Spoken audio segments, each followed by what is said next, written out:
Valentine's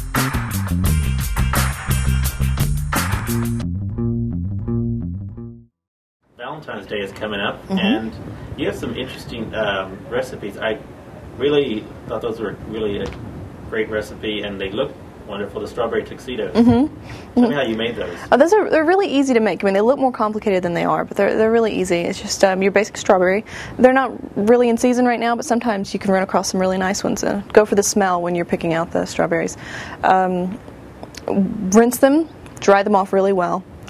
Heat some chocolate in a double boiler over the stove. Make sure you don't let any of the steam come back, condense into the chocolate, because a little bit of water can cause your chocolate to seize up and it'll get grainy and hard and you can't really work with it. So you want just the pure chocolate, and you can use chocolate chips. If you want to crush up a candy bar or something like, you can, but chocolate chips are cheaper and easier. Melt those down on top of the stove, or you can do them in the microwave, but I find it easier to keep your eye on it if it's in the stove. And then you're dipping the strawberries into the chocolate, white chocolate first, and then you let those cool and harden, and you go back to the dark chocolate. And be careful when you're doing this. Don't burn yourself. Don't drop the strawberry. Hold it by the head, the leaves, and use a spatula to kind of push the chocolate towards it and get the shape that you want. And then use a little piping bag or a zip top bag and cut the little end off, and you can pipe out the bow tie and the buttons. It's really quite easy. I mean, it takes a little time, but they're just so cute. You always get a good response from those. Now, let's talk about the chocolate cœur à la crème with raspberry sauce. Yes.